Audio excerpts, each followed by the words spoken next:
Alright guys, welcome to RC Mojo. Now last week we started with the Tamiya 1850L kit by setting up and installing the servos on their mounts.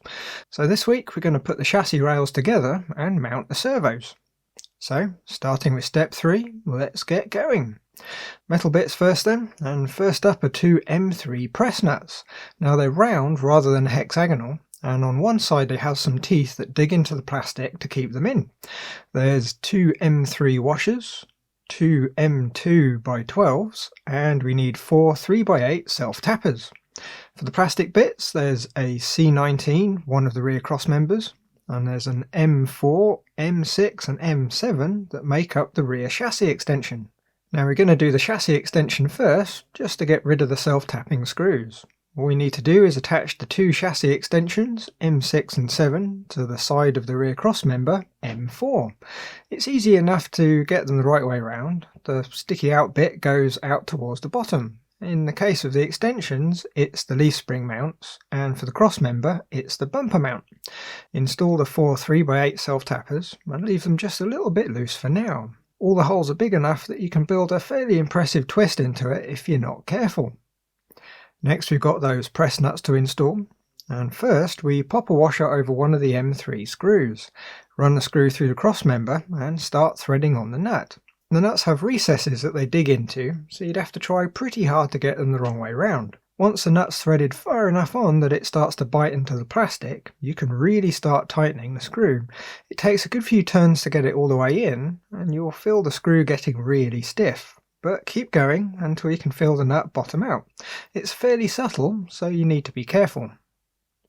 Now we just need to remove the screw and the washer, being very careful not to press so hard that you push the nut back out.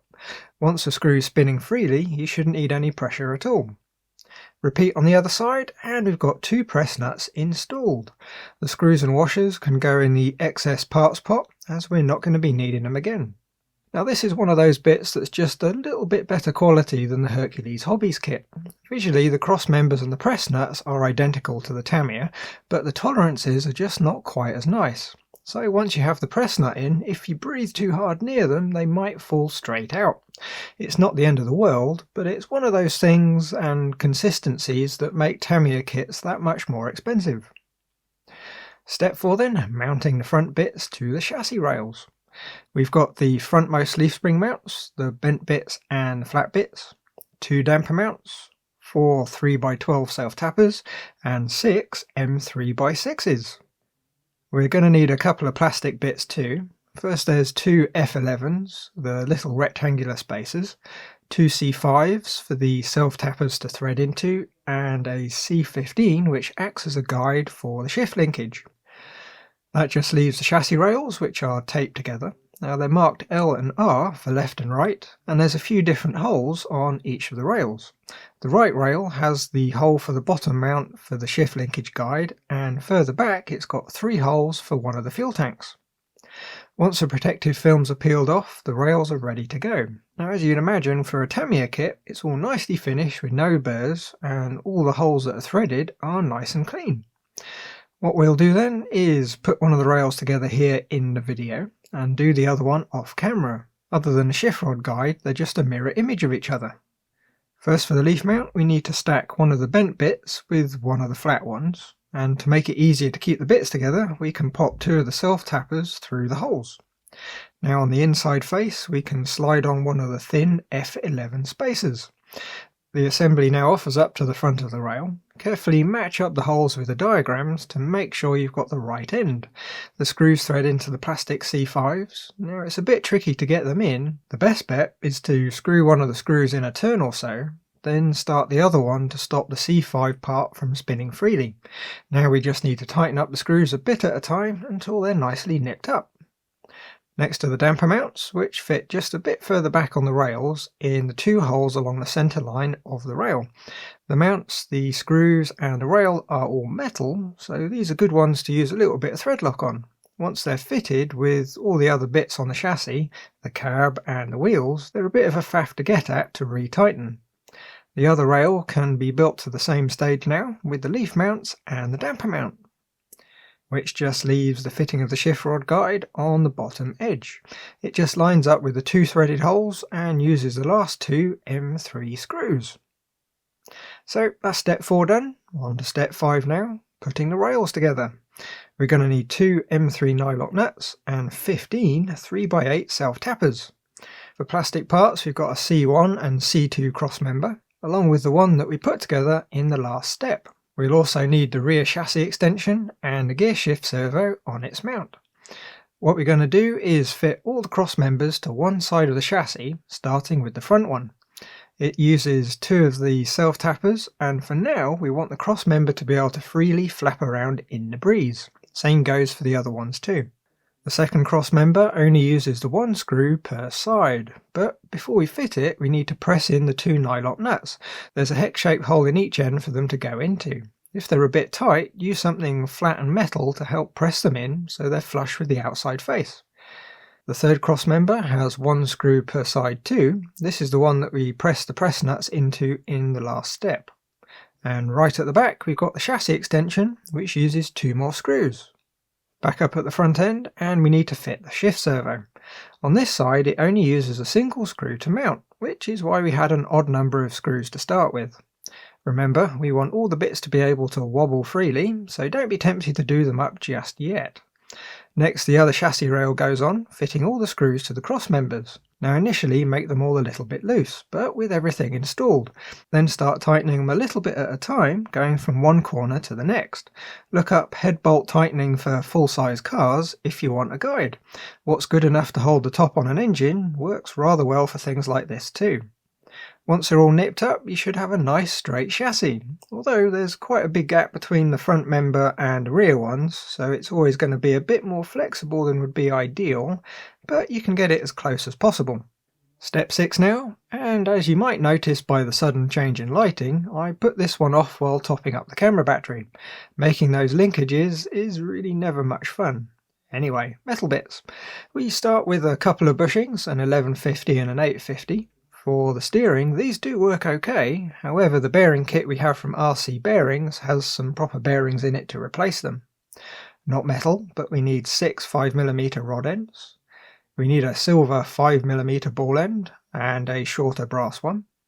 The 16mm short M3 rod, the 42mm M3 rod, the steering rod, which is the one with the splines at either end, 2 M3 plain nuts, and lastly 2 M2x5 screws. There's also a few more plastic bits we need for this step. We need the bits to build the steering crank. We've got C6, one of the arms, C16, which is a spacer, C14, which is the housing, and C7, which is the other arm. Right, in C6 we need to fit the silver ball end with a plain nut in the inner of the 2 holes. There's a hex-shaped hole for the nut, so all we need to do is pop the nut in and nip up the screw. On the other arm, C7, we need to fit the brass ball end with its nut in the hole. Both of these are good candidates to swap for nylock nuts. It makes sure they won't fall out without risking getting thread lock on the plastic. In the instructions, they've got us greasing up the shaft before putting it together. Now that's a good idea if you're going to use bushings, but with bearings we can go in dry, which makes things a lot cleaner to build. On one end of the spline shaft we pop the C6 arm on and install one of the M2 screws in the end. Once it's put together, it's not a bad idea to pop the M2s out again and reinstall with a little tiny bit of thread lock. The small screws can work their way out, and once they're gone you're really never going to see them again. Next we have the larger of the bearings, followed by the spacer. The shaft then gets inserted into the housing. Now you can't really get it the wrong way round, as the other end of the housing only has a hole big enough for the small bearing, which we pop in next. Last on is the C7 arm, which needs to fit at 90 degrees to the other one. Now if we hold the arm on tight, we can see one of the little niggles that adds up to the steering slop. There's quite a bit of float in the shaft. It's an easy fix with a set of shims though. If I remember correctly, I used a shim with a 5mm hole that was 0.2mm thick. Now it's not a bad idea to grab a selection of thicknesses, 0.1, 0.2, 0.3, etc. They come in very useful for a lot of builds. With the shim in and the screw done up, you just need to make sure that the shaft can spin completely freely. If it's stiff, the shim might be a bit too thick. Linkages now, and there's really not much to assembling them, they're just a bit dull to do. But you can't do without them, so let's get on with it. The trick is to use a good pair of pliers, preferably with a nice wide mouth, and even better with parallel jaws which amplify your grip. The important thing is we really don't want to damage the rod, so for a bit of protection we will use some card. The lid from the box that the servos came in works rather well. With a good grip we just need to thread on the rod ends.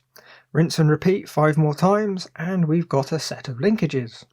Now the diagrams in the manual are to scale, so you can use them to get the length just right. Or if you want to be really accurate, they show the measurements for the inside faces of the rod ends. Usually with Tamiya kits the recommended lengths are very close, sometimes though they do need a little bit of adjustment just to get the steering nice and square. Okay, step 7 next, attaching the steering servo and the crank to the chassis. We'll need 3 M3x8s and 4 M3x12s, along with the steering crank and the chassis and the steering servo. First the crank gets installed with the 4 M3x12s that go into 4 M3 tap holes just behind the damper mount on the chassis. The only thing to watch out for is we want the brass ball end on the bottom. Next up, the steering servo mounts to the 3 holes a little bit further back. There's one spare hole in between that gets used for one of the leaf shackle mounts later, but the 3 holes are positioned so it would be quite difficult to pick the wrong ones. Nip up the screws and we can clip the middle length linkage in with a pair of pliers. Now it's not difficult to do, just be mindful about damaging the balls on the ball ends with the pliers. So as it sits right now, with the servo horn out straight, the top arm on the crank is just slightly forward. So we're going to pop one of the rod ends off and shorten the linkage just a little. Now it's not super important to do right now, it's going to be a lot easier to gauge the length once the front axle is mounted, but I like having it looking nice and square. So that's bag A complete. Next time we will be moving on to bag B, which is largely all about the front axle and the steering. So as always, thanks for watching. Like if you liked, subscribe if you haven't, and leave a comment if there's something on your mind. Bye guys!